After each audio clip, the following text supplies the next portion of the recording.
आज हम देखेंगे कहानी की ओर जाएंगे। वो कहानी है चारों शुभ वर्तमान में वो कहानी है। आ, हम लोग देखेंगे मार्क में से मरकुस की किताब, इसका 14वां अध्याय और 3 से लेके 9 तक। मार्क रचित सुसमाचार ह्याचा 14वां अध्याय आणि 3 पासून ते आपण 9 पर्यंत वाचणार आहोत। मी वाचते, तुम्ही लक्ष द्या। आणि तो बेथानीमध्ये कुष्ठरोगी शिमोन याच्या घरी होता। तेव्हा तो जेवायला बसला असता कोणी एक बाई जटामासीच्या बहुमोल सुगंधी तेलाची अलाब्रास्त्र कृपी घेऊन आली। तिने ती कुपी फोडून ते तेल त्याच्या डोक्यावर ओतले। पण ह्यामुळे कित्येक आपल्या मनात संतापले आणि म्हणाले, या सुगंधी तेलाचा असा नाश कशाला केला? कारण हे तेल 300 पेक्षा अधिक रुपयास विकून ते गरिबांना देता आले असते। आणि त्यांनी तिच्या विरुद्ध कुरकुर केली। तेव्हा येशू म्हणाला, हिला असू द्या, हिला त्रास का देता? हिने माझ्यासाठी चांगले काम केले आहे। गोरगरीब तर नेहमी तुमच्या जवळ आहेत व तुम्हाला पाहिजे तेव्हा तुम्हाला त्यांचे बरे करता येते, परंतु मी नेहमी तुमच्या सोबत नाही।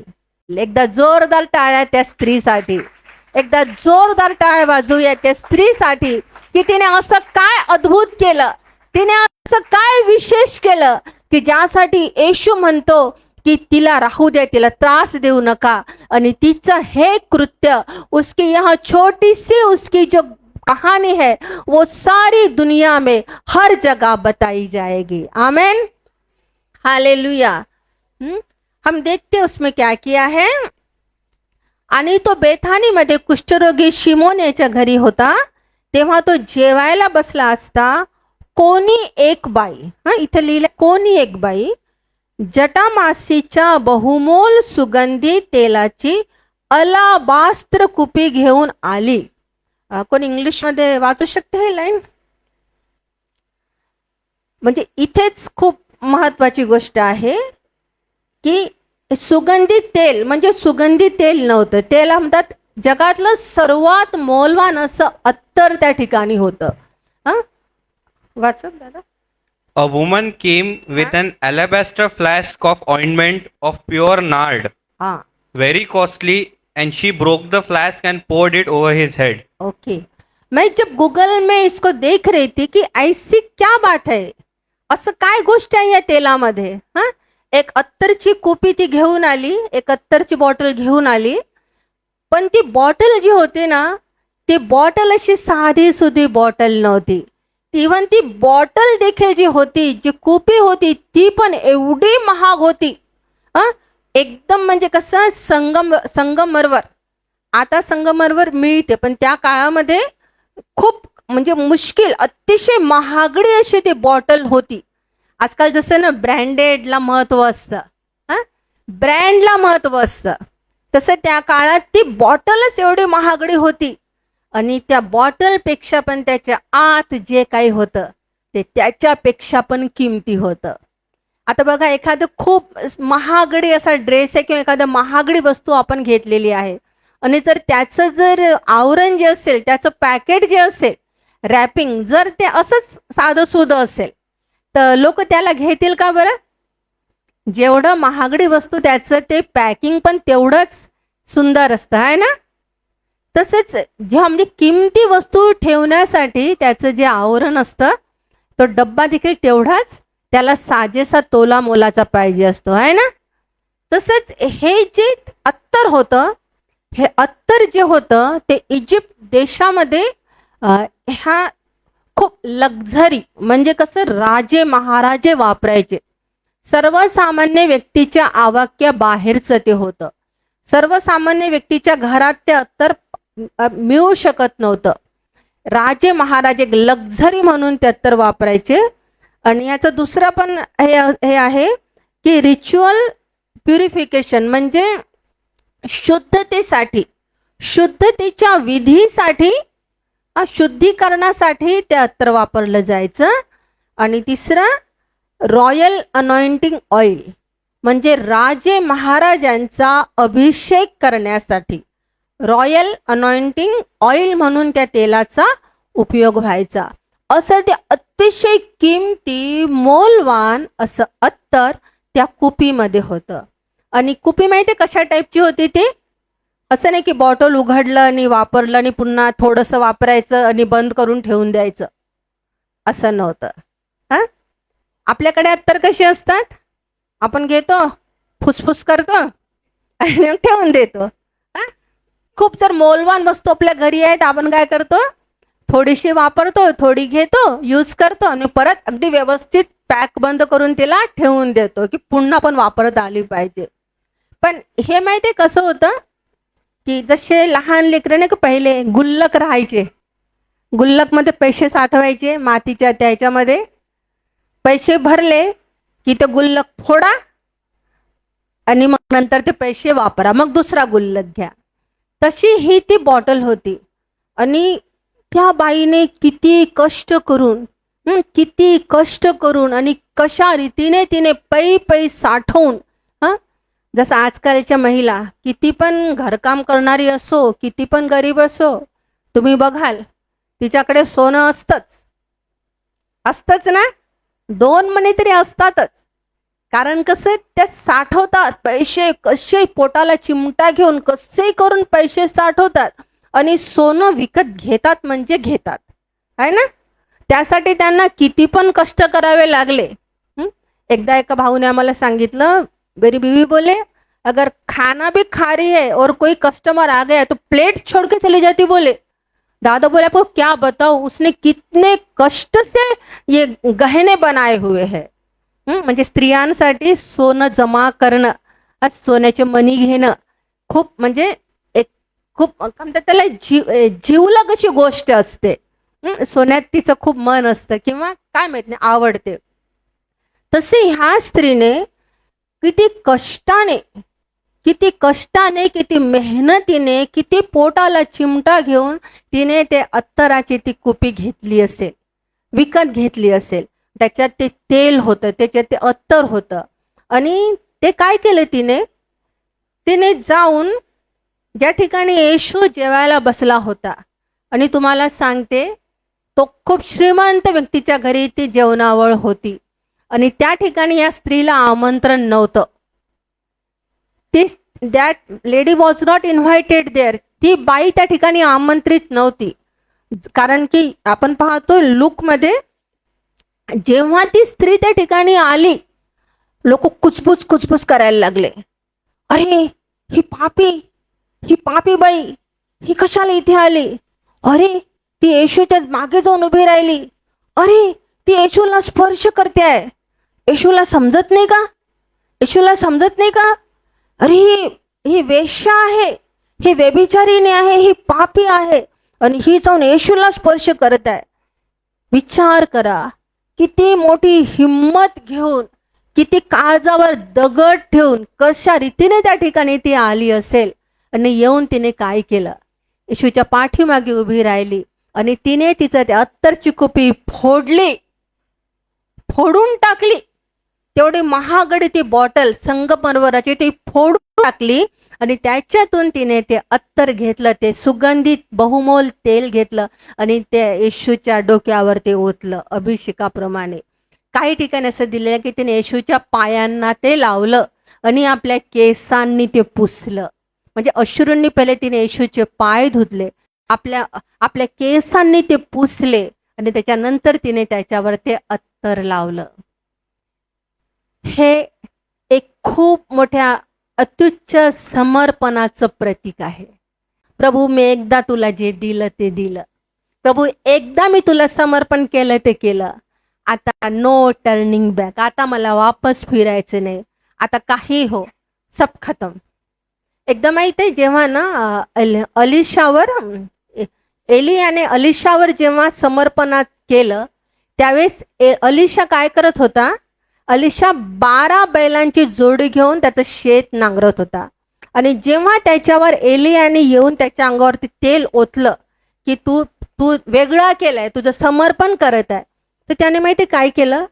त्याने त्याच्या बैल आणि त्याची गाडी त्याचा यज्ञ केला. ते लाकडं त्याने आपल्या बैलगाडीचेच वापरले आणि आपलेच बैल, ज्या बैलांनी तो नांगरत होता, त्याने त्या ठिकाणी त्याचा यज्ञ केला. का बरं? की आता मला पुन्हा याची गरज नाही. आता मी पुन्हा हे बैल आणि बैलगाडी घेऊन माझं शेत नांगरणार नाही. आता हे खतम. त्याने ते दोऱ्याच तोडून टाकल्या. त्याने ते खतम करून टाकलं. आता मला पुन्हा परत तिकडे फिरायचं नाहीये. आता मला पुन्हा परत त्या जगात, मला पुन्हा परत त्या मार्गात आता जायचं नाहीये. आता मी हे निवडलं म्हणजे आता मी हे निवडलं. हालेलुया. त्या स्त्रीने अशा रीतीने ते समर्पण केलं आणि तिने आपलं भक्ती, अत्युच्च भक्ती, सर्वात मोठं समर्पण त्या ठिकाणी तिने ते प्रगट केलं. पण जेव्हा तिने हे गोष्ट कृती केली, असं लिहिलेलं आहे 4थं वचन, पण ह्यामुळे कित्येक आपल्या मनात संतापले आणि म्हणाले, या सुगंधी तेलाचा असा नाश कशाला केला. Praise the Lord. लोकांच्या दृष्टीने तिची भक्ती, तिचं समर्पण म्हणजे एक व्यर्थ गोष्ट होती. लोक म्हणत होते नाश. आपल्यालाही थोड्याफार प्रमाणात ऐकायला मिळत आहे ना, काय ठेवलंय त्या मार्गात, काय भेटते जाऊन तिथे. कधी पुष्कळ साऱ्या स्त्रियांना कदाचित ऐकावं लागत असेल, इतका वेळ जाऊन तिथे बसता, घराचे कामं कोण करेल? एक सुट्टीचा दिवस मिळतो, घरचे कामं करत नाही, घंटे जाऊन बसतात. एवढा वेळ ऐकायला मिळालंय का? ऐकायला मिळालंय का तुम्हाला? बऱ्याच स्त्रिया सांगत आहे हो म्हणून. म्हणजे लोकांच्या दृष्टीने काय होतं, हा वेळेचा अपव्यय असतो की तुम्ही तुमचा टाइम वेस्ट करून राहिलेले आहे. एवढ्या दिवसापासून तर जाऊन राहिले, काही भेटलं का तुम्हाला? इतक्या दिवसापासून तर करत आहे, काही भेटलं का तुम्हाला? लागली का तुला नोकरी? झाली का तुझी परीक्षा पास? झालं का तुझं लग्न? तुझ्या भेटलं का तुझं कर्ज? किती सारे प्रश्न आणि किती साऱ्या गोष्टी लोक विचारतात की तुम्हाला काय भेटलं. लोकांच्या दृष्टीने आपलं समर्पण जे आहे किंवा आपला त्याग जो आहे, आपली भक्ती जी आहे, ती लोकांच्या दृष्टीने काय आहे? आपण टाइम वेस्ट करून राहिलेलो, नाश करून राहिलेलो आहोत. आणि त्या स्त्रीला देखील लोकांनी असंच बोललं. पण या ठिकाणी एक गोष्ट अशी आहे की या ठिकाणी तिला बोलणारे लोक जे होते ते जगातले बाहेरचे लोक नव्हते. ते लोक कोण होते? ते लोक येशूचे शिष्यच होते. ते लोक स्वतः विश्वासणारेच होते, येशूचे शिष्यच होते. काही ठिकाणी म्हणजे योहानमध्ये जर तुम्ही वाचाल, मार्क आणि लूक मध्ये जर वाचाल, त्या ठिकाणी त्या शिष्याचं नाव देखील दिलेलं आहे. तिला बोलणेवाले लोक कोण होते? ते काय म्हणाले ते लोक? हे तेल 300 पेक्षा अधिक रुपयाला विकून ते गरिबांना देता आले असते. आणि त्यांनी तिच्या विरुद्ध कुरकुर केली. म्हणजे ते शिष्य होते, पण त्यांच्यासाठी येशूची भक्ती करणं म्हणजे, येशूसाठी पैसा खर्च करणं म्हणजे, किंवा येशूसाठी टाइम देणं म्हणजे त्या शिष्यांसाठी काय गोष्ट होती? Time waste. एवढं करावं लागते का? इतकं करावं लागते का? आता आम्ही खूप जण ना तुम्हा लोकांना उदाहरणं देतात, मला माहित आहे. जेव्हा तुम्ही नवीन प्रभूमध्ये आले तर खूप लोक तुम्हाला उदाहरणं देत असतील. अरे ते पण ते येशूचे लोक आहे, ते पण तर विश्वासणारे आहे, ते तर असं नाही करत, ते तर तसं नाही करत, मग तुम्हालाच काऊन एवढं करायला लागते? उदाहरणं देतात की ते तर किती वर्षापासून ख्रिस्ती आहे, ते तर किती वर्षापासून येशूची प्रार्थना करणारे आहे, मग ते तर तुमच्यासारखं नाही करत. ते तर दारू पण पितात, ते तर हे पण करतात, ते तर ते पण करतात, ते तर तसं पण करतात, तुम्हालाच काऊन नाही चालत? बोलतात ना, बोलले आहेत का? कारण की ते पण येशूचे शिष्य आहे, पण ते पण ह्या शिष्यांसारखेच होते. हा, ज्यांना येशू तर पाहिजे होता, पण फक्त आपल्या स्वार्थासाठी, येशूपासून काहीतरी घेण्यासाठी. पण येशूला जेव्हा देण्याची वेळ येते, तेव्हा हे लोक काय करतात? कुरकुर करतात. ह्या स्त्रीला ते म्हणाले की तू पैशाचा नाश का केला? म्हणजे या ठिकाणी आपण बघतो की त्यांनी त्या स्त्रीचं समर्पण किंवा समर्पणच त्यांनी ते पैशाने मोजलं. लोक समर्पणाला पैशाने मोजतात. ते तिला म्हणाले, ठीक आहे ना, प्रार्थना कर ना, प्रार्थना कर, ठीक आहे, तुझे अश्रू गाळले, केसांनी पुसले, ठीक आहे, तिथपर्यंत ठीक आहे, पण हे पैशाचा कशाला नाश केला? हे विकता आलं असतं आणि त्यावेळेचे 300 रुपये म्हणजे आजचे कमीत कमी 3 लाख किंवा आजच्या काळात ते 3 कोटी रुपयाच्या बरोबरीचे असतील असं मला तरी वाटतं. आजच्या काळात ज्या रीतीने पैसे वाढत आहे, ज्या रीतीने किमती वाढत आहे, अरे लोकांच्या हातातल्या घड्याळी देखील किती किती कोटी रुपयांच्या असतात.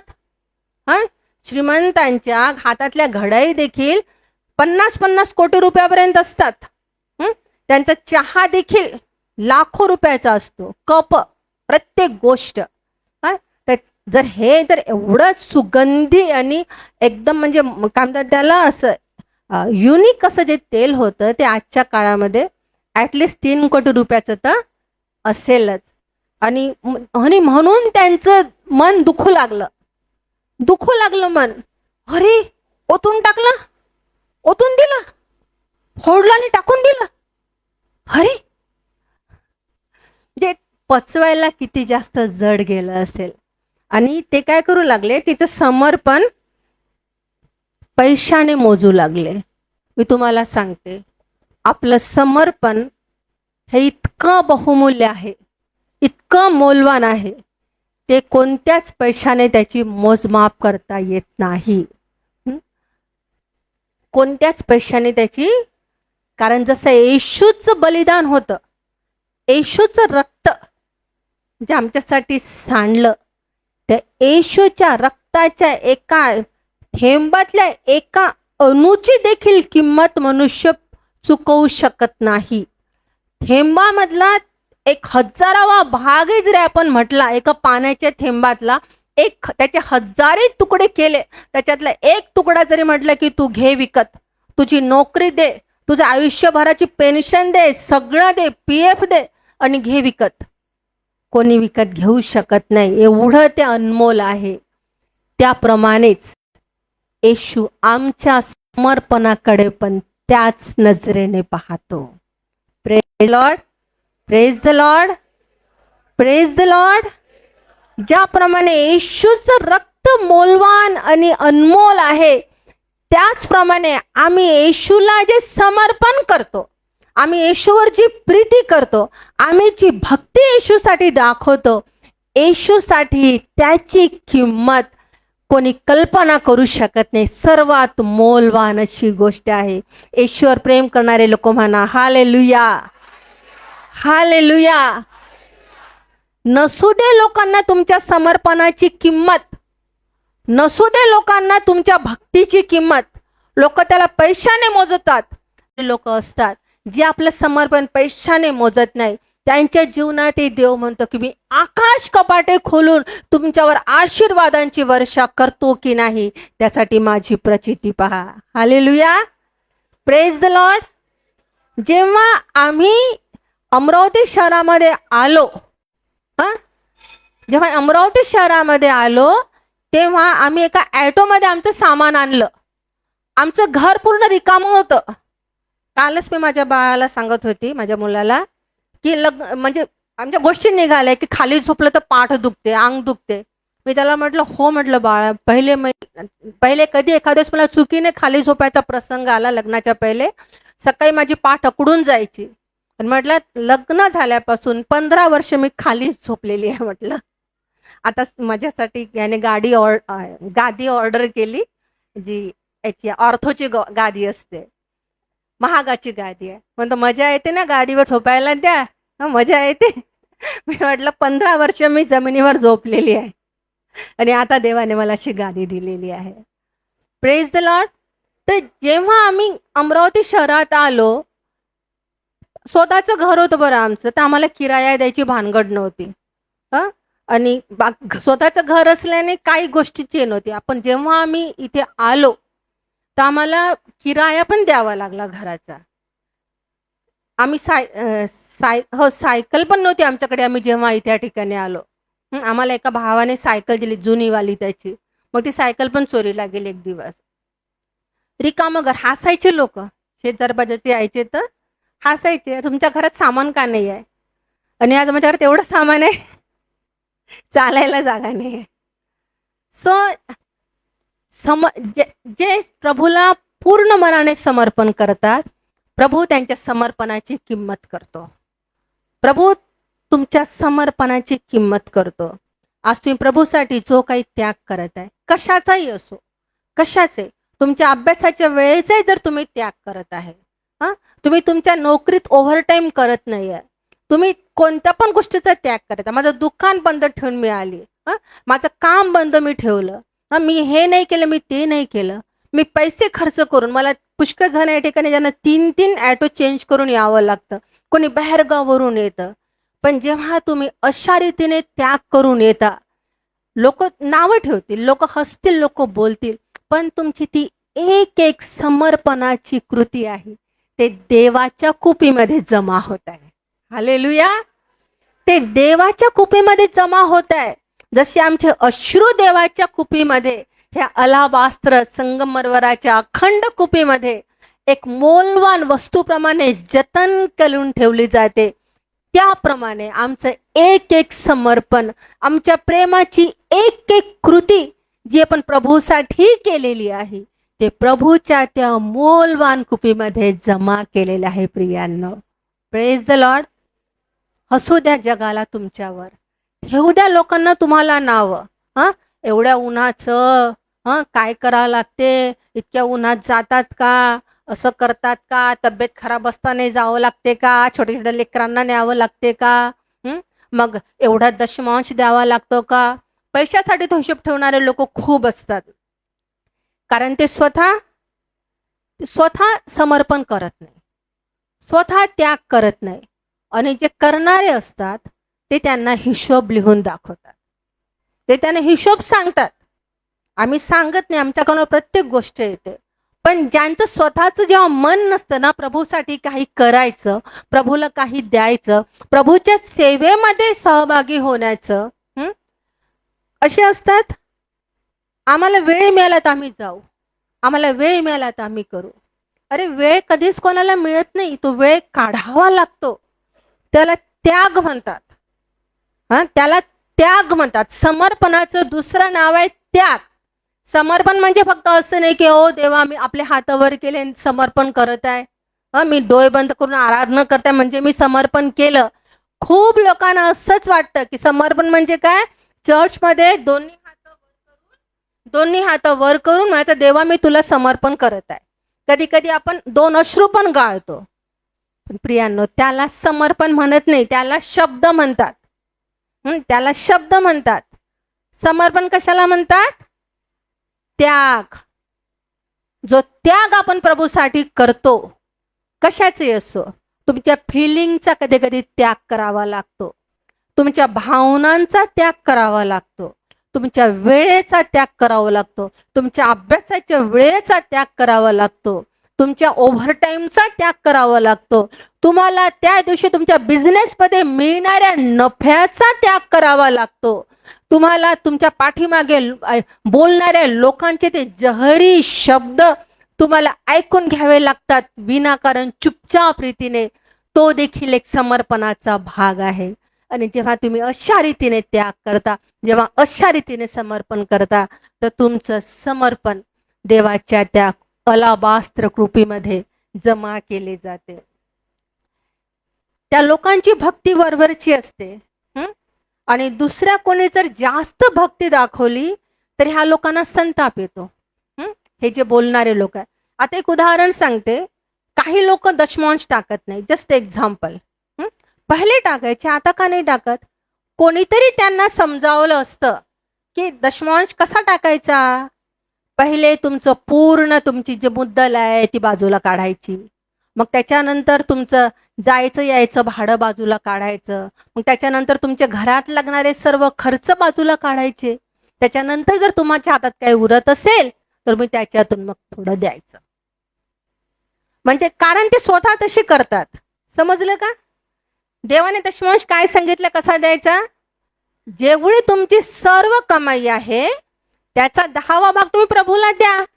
आणि मग बघा मला किती लिहिलंय की देव आकाश कपाट उघडून तुम्हाला आशीर्वादांची वर्षा करतो की नाही.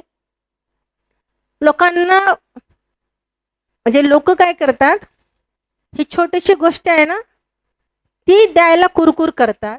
देव म्हणतो तो थोडंसंच दे, मी बघ तुला पूर्ण शोरूमच देतो की नाही.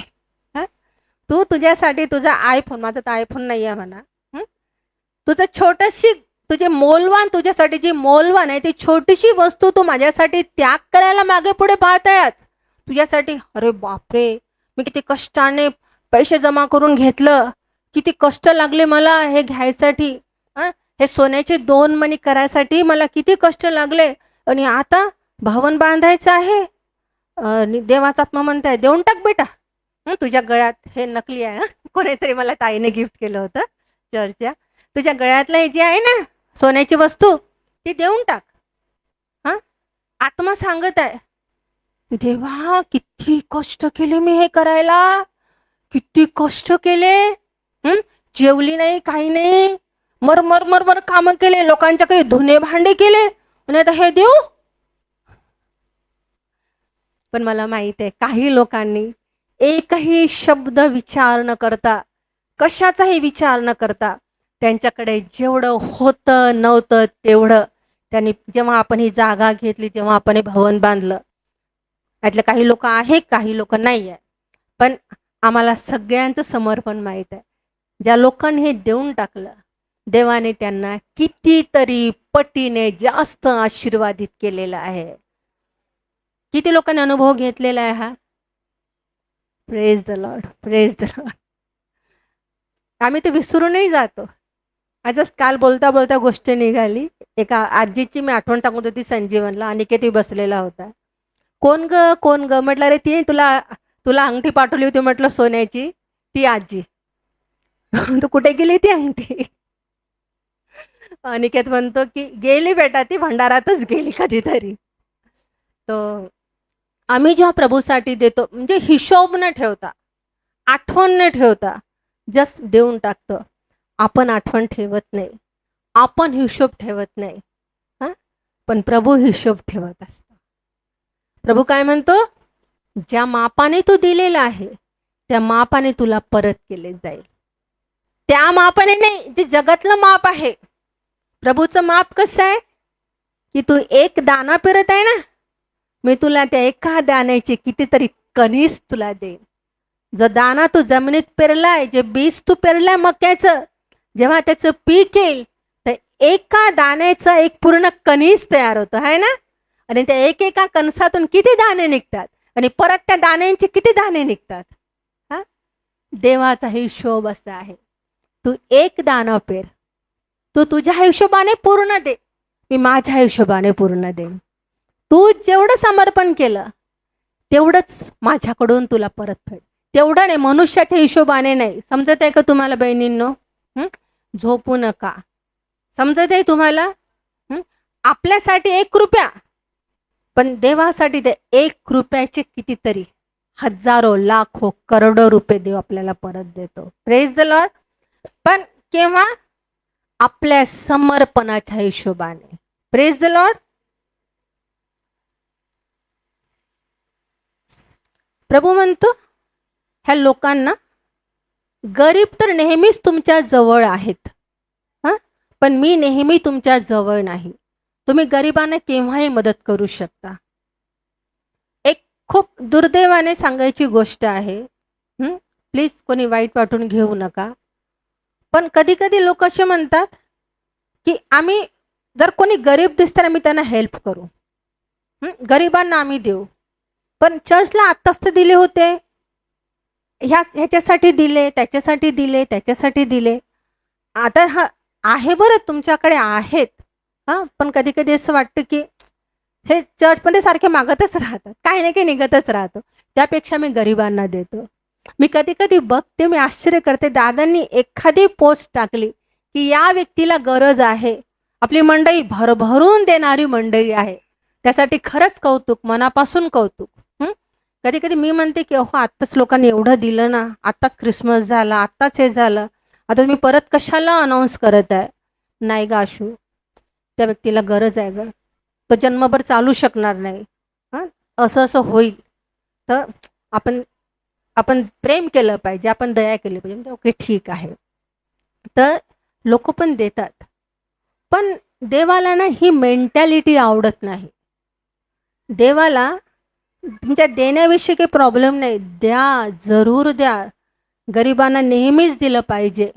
पण ज्या प्रायोरिटीची वेळ येते, प्रायोरिटी म्हणजे प्राथमिकता, अगोदर काय, येशूने काय म्हटलं, गरीब तर तुमच्यासोबत नेहमीच आहे. हे माझे मनचे वाक्य नाही बरं, मनचे वाक्य सांगत नाही आहे मी, माझे विचार नाही सांगत आहे, वचन काय बोलते तेच सांगत आहे. हे वाक्य चारही शुभवर्तमानामध्ये आहे. चार पण थोडेसे त्याचे हे चेंजेस झाले असतील. जरी त्या ठिकाणी कुष्ठरोगी बेथानी शिमोन म्हटलंय, काही ठिकाणी मेलेला लाजार त्याच्या घरी म्हटलंय, काही ठिकाणी कोणी एक स्त्री म्हटलेलं आहे, तर काही ठिकाणी मरिया मगदालिनी म्हटलंय, कधी व्यभिचारिणी स्त्री म्हटलं आहे. हे थोडेसे डिफरन्स आहे, पण येशूचे जे वाक्य आहे ते चारही ठिकाणी सेम आहे. येशूने म्हटलं की हिला असू द्या, हिला त्रास का देता. खरोखर माझा पण अनुभव आहे, जेव्हा आपण देवाला समर्पणाने काही गोष्ट करतो आणि तेव्हा कोणीतरी आपलं म्हणणारं व्यक्ती आपल्याला हिशोब दाखवतं, एवढं कशाला करावं लागते. कधी कधी माझी आई खूप चांगली आहे, खूप प्रेमळ आहे, देवाला देण्यातही पुढे आहे, पण कधी कधी ती पण मला कधी कधी बोलते, म्हणजे बोलायची की एवढं इतकं तू देऊन टाकलं, एवढं दिलं, अरे तुला काय राहील, थोडं राहू दे ना, थोडं राहू द्यायचं होतं. हा, जवळचे लोक पण कधी कधी बोलतात.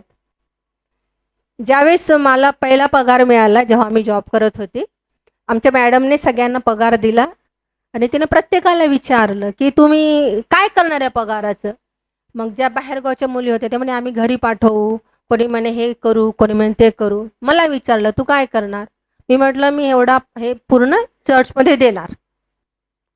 पुरा दे दे की. म्हटलं हा आंटी पूरा. म्हटलं हा. बोले ॲक्च्युली तेरा पहला पगार बोले 15 दिन का ही है आणि ये 1 महीने का पगार तो म्हणजे 1.5 महिने 15 दिवस तरी पगार दिला नव्हता, म्हणजे 1.5 महिन्यानंतर पगार दिला. तर माझं असं होतं की पूर्ण 1.5 महिन्याचा मी देऊन टाकणार. मॅडम मला म्हणते की पहिला पगार तुझा 15 दिवसाचाच आहे, तो तू चर्चमध्ये दे, बाकी हा पूर्ण महिन्याचा तुझ्यासाठी ठेव. हिशोब, लोक हिशोब लावतात. म्हटलं नहीं आंटी, मेरा समर्पण है, मैं जितना उतना पूरा दे दूंगी, जैसा अभी तक चला प्रभु ऐसे भी चलाएगा. सो लोक प्रेम करणारे लोक असतात, पण ते देखील हिशोब आपल्याला देत असतात. पण येशू काय म्हणतो, प्रायोरिटी, आपली प्राथमिकता काय पाहिजे. तो गरीब तर नेहमी तुमच्या जवळ आहे व तुम्हाला पाहिजे तेव्हा तुम्हाला त्यांचे बरे करता येते. हा, तुम्हाला गरिबांना मदत करायची आठवण तेव्हाच येते का की जेव्हा आपल्याला चर्चमध्ये काही द्यायची वेळ आलेली आहे. तेव्हाच आठवण येते का की मला गरिबांना काही द्यायचं आहे, गरिबांसाठी करायचं आहे. प्रभू म्हणतो गरीब तुमच्यासोबत नेहमीच आहेत ना, 24/7 आहेतच, ते नेहमीच आहे. तुम्ही त्यांना इतर वेळेस का नाही करत. पण जेव्हा या ठिकाणी प्रायोरिटीची गरज आहे, प्राथमिकतेची गरज आहे, जेव्हा माझ्या सेवेसाठी काही समर्पण करायची वेळ आली, तेव्हाच तुम्हाला का बरं गरीब आठवतात, तेव्हाच का आठवतात, अगोदर का नाही आठवत.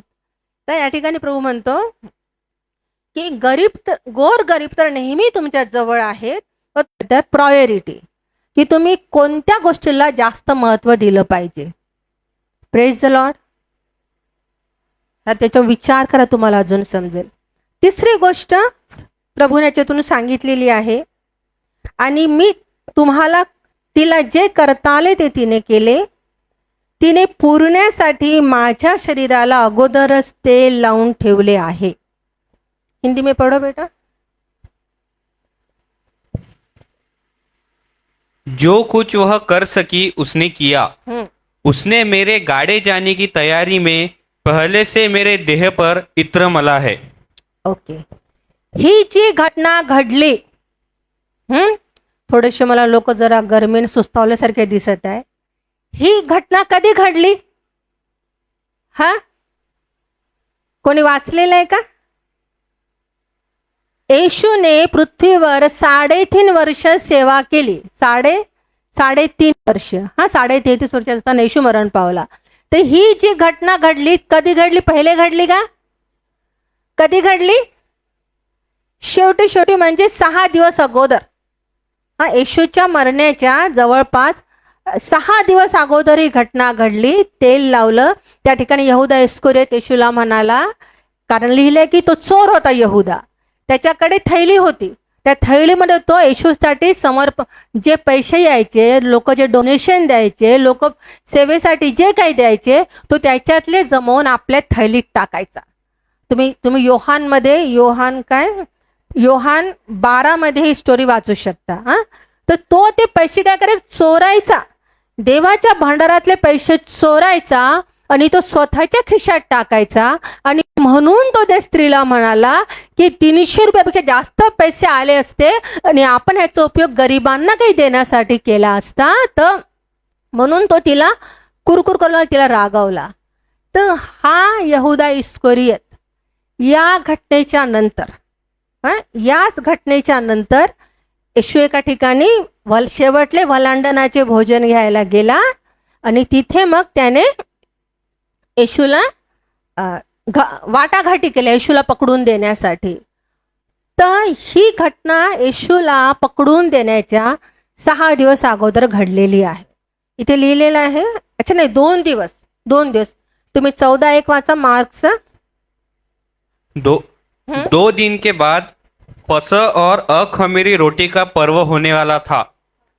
प्रधान याजक और शास्त्री इस बात की खोज में थे कि उसे कैसे छल से पकड़कर मार डाले, परंतु कहते थे पर्व के दिन नहीं, कहीं ऐसा न हो कि लोगों में बलवा मचे. Praise the Lord. म्हणजे 2 दिवसाच्या अगोदर, येशूच्या मरणाच्या 2 दिवसाच्या अगोदरची गोष्ट आहे. ऑलरेडी शास्त्री परुषी लोक या विचारात होते की कसं येशूला पकडायचं आणि कसं येशूला जीवे मारायचं. हे त्याच्या शिष्यात कोणाला माहीत नव्हतं. ही गोष्ट कोणाला माहीत नव्हती. पण ऑलरेडी सैतानाने या सर्व गोष्टींचं प्लॅनिंग चालू केलं होतं. पण त्या ठिकाणी ह्या स्त्रीला कदाचित आत्म्यामध्ये गोष्ट जाणवली असेल किंवा देवाच्या आत्म्याने तिच्याकडून ही गोष्ट करून घेतली की तू जा आणि हे जे रॉयल अनॉइंटिंग ऑइल आहे, हे जे रिच्युअल प्युरिफिकेशनचं हे जे तेल आहे, म्हणजे शुद्धीकरणाचं, अभिषेकाचं, हे जाऊन तू येशूच्या डोक्यावर होत. आता ती वेळ आलेली आहे. आता ही वेळ आलेली आहे. जे वर्षानुवर्ष तू सांभाळून ठेवलं, तू जतन करून ठेवलं, ही जी कुपी, हे जे अत्तर तू राखून ठेवलं, सांभाळून ठेवलं, आता हे अत्तर फोडण्याची वेळ आलेली आहे आणि आता हे अत्युच्च समर्पण करण्याची वेळ आलेली आहे. आज तू जा. तुला लोक किती पण नावं ठेवत असतील, लोक तुला आतमध्ये येऊ देत नसेल, लोक तुला तुच्छ मानत असेल, तरी देखील तू जा. त्या राजवाड्यात जा, त्या बंगल्यात जा, येशूच्या पाठीमागे उभी राहा. पण आज ही वेळ आलेली आहे की आज हे फोडायचं आहे आणि आज येशूला पूर्ण ते समर्पण करून टाकायचं आहे. हालेलुया. तिच्या आत्म्यात त्यावेळेस त्याला ही जाणीव झाली होती. ही जाणीव त्या शिष्यांना नव्हती. ही ती जाणीव आहे जे शिमोन आणि हन्नाला येशूला जेव्हा मंदिरामध्ये आणलं तेव्हा त्यांना जे पवित्र आत्म्याने सांगितलं होतं की आज येशू बाळ मंदिरामध्ये येणार आहे. कारण ते दोघे त्यावेळेस प्रार्थनेत होते आणि देवाच्या आत्म्याने त्यांना सांगितलं होतं की आज तारणार या मंदिरात येणार आहे.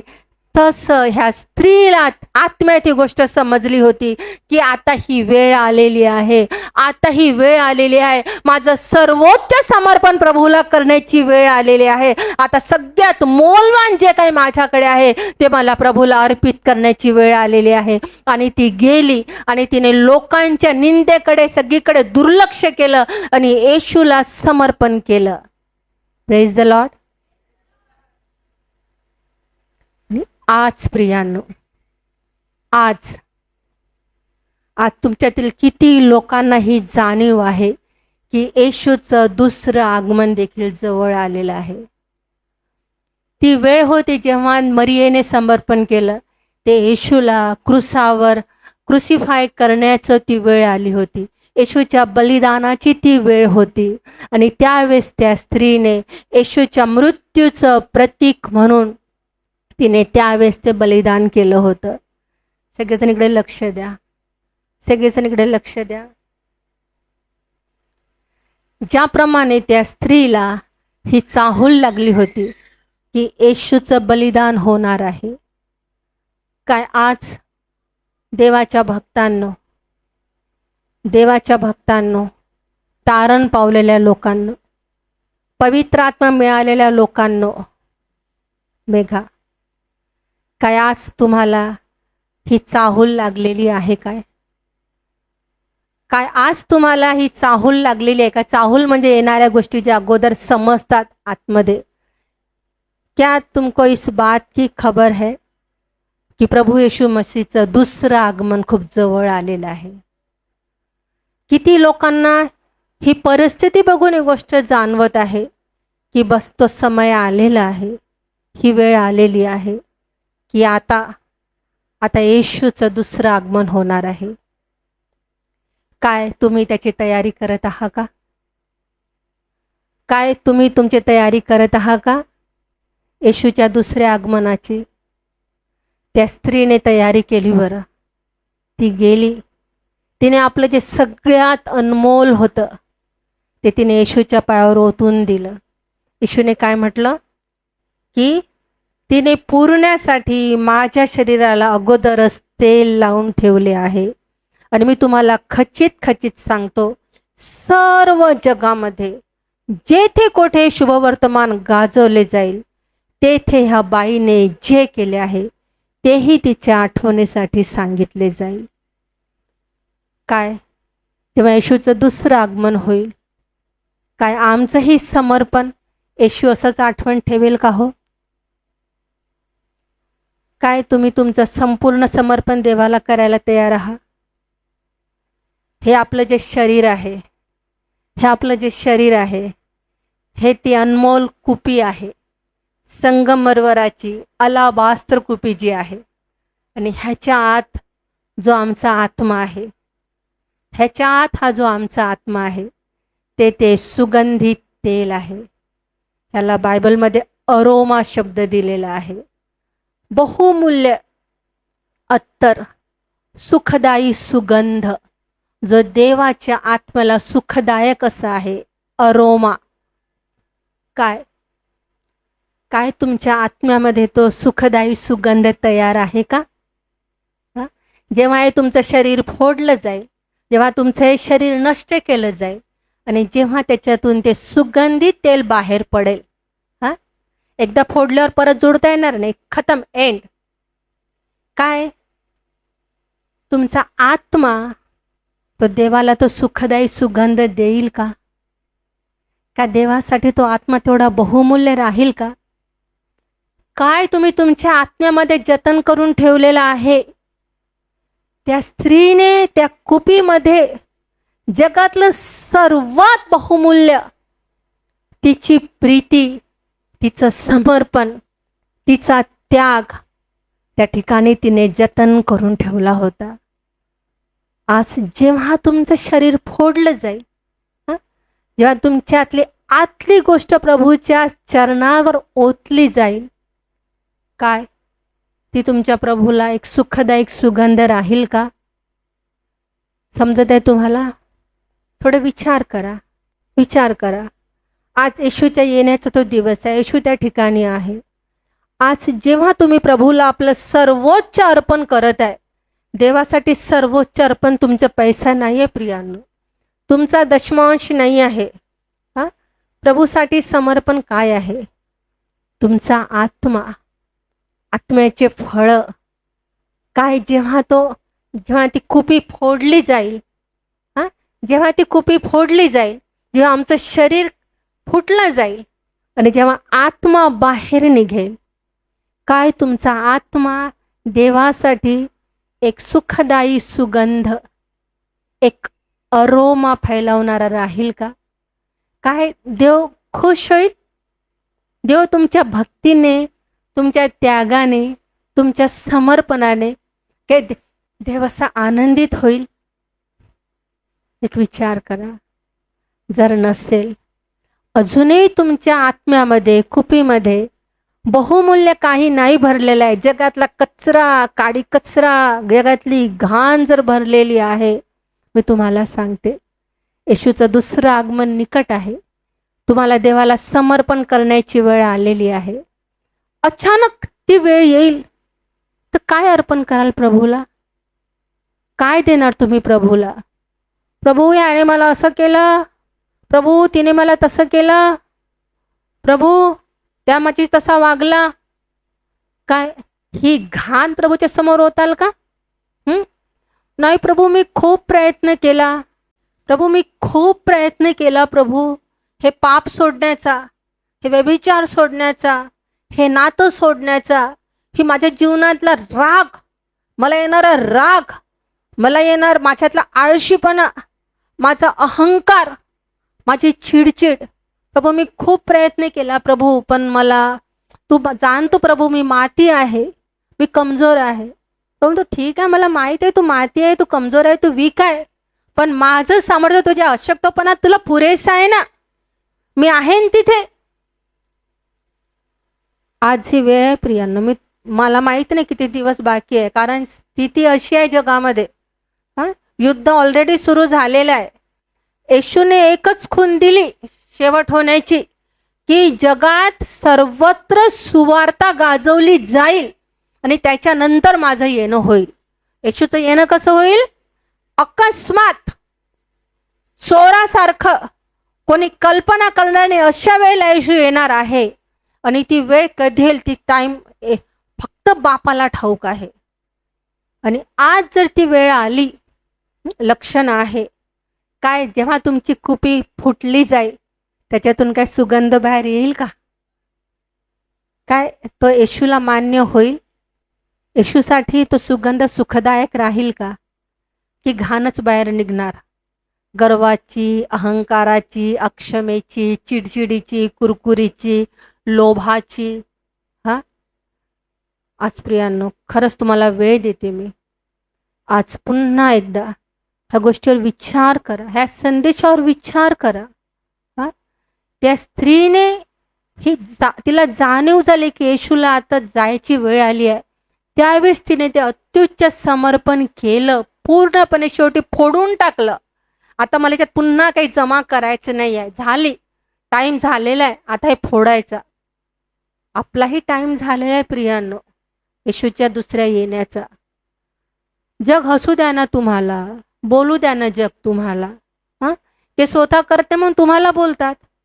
त्यांना आवडत नाही, त्यांचा टाइम वेस्ट आहे. त्यांच्यासाठी चर्चमध्ये येणं म्हणजे पैसा आणि टाइम वेस्ट करणं आहे, पण तुमच्यासाठी नाही आहे ना. हसू दे त्यांना, बोलू दे त्यांना, हिशोब लावू दे त्यांना, त्यांच्या पैशाचा हिशोब लावू दे त्यांना.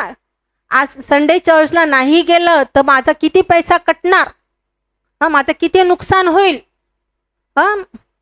मला किती माझं नुकसान होणार, माझा किती लाभ मी गमावत आहे. अरे लावू द्या लावणाऱ्यांना हिशोब, पण तुम्ही नका लावू ना, तुम्ही नका लावू. काय करणार जमवून जमवून जमवून? शेवटी जायचंच आहे ना. लागू दे ना 100 रुपये, 200 रुपये, 500 रुपये लागू दे. माझी ती ताई किती दुरून येते, किती दुरून दुरून आपण येतो.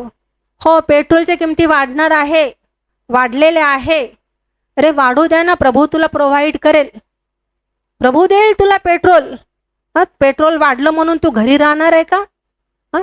आता संसार वाढत आहे, फॅमिली वाढत आहे, म्हणून मला जास्त ओव्हरटाईम करायचा आहे, जास्त पैसा कमवायचा आहे.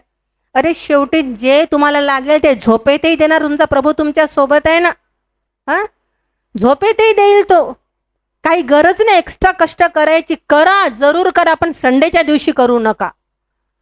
कष्ट करा, ओव्हरटाईम करा, सर्व करा, पण संडेच्या दिवशी करू नका.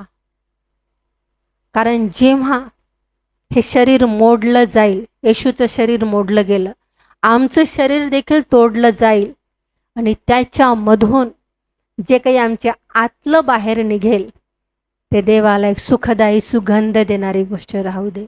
एक मोलवान आपलं समर्पण, आपली मोलवान प्रीती, देवावरची ती मोलवान भक्ती, तिच्याने देव खुश होईल. देव म्हणेल जिथे कुठे सुवार्ता गाजवली जाईल, ही तुझी प्रीती, हे तुझं समर्पण, हा तुझा त्याग नेहमीसाठी आठवणीत ठेवला जाईल. आपण उठून उभे राहू यावेळेस.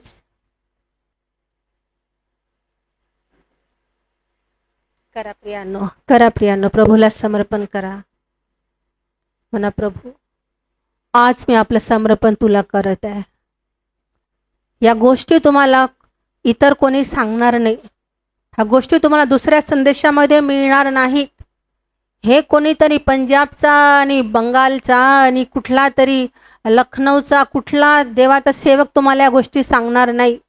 या गोष्टी फक्त तुमच्यासाठी देवाच्या आत्म्याने पाठवलेल्या आहेत.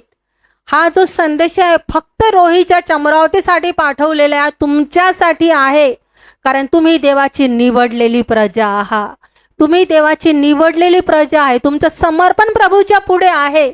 तुम्ही देवासाठी केलेला एक एक त्याग, तुम्ही देवासाठी केलेली एक एक समर्पणाची गोष्ट प्रभूच्या कुपीत जमा आहे.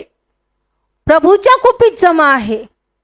आणि जेव्हा ती फुटेल, एक सुखदायी सुगंध बाहेर निघेल. आपले डोळे बंद करूया. प्रभु मुझको बना तू अपना पवित्र स्थान, धोकर शुद्ध कर तू अपने लहू से. मैं धन्यवाद के साथ मान कर तेरी बात जीऊंगी प्रभु मैं तेरे लिए. जीऊंगा प्रभु मैं तेरे लिए. प्रभु मुझको बना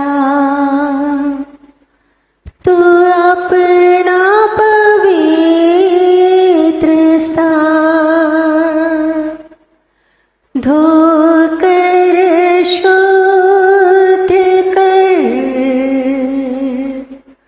तू अपने लहू से.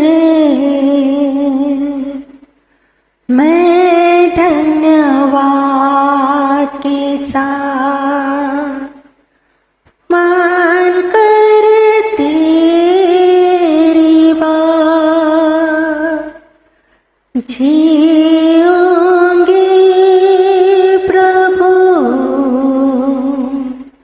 मैं तेरे लिए. जीऊंगा प्रभु मैं तेरे लिए, सिर्फ तेरे लिए प्रभु तेरे लिए. जी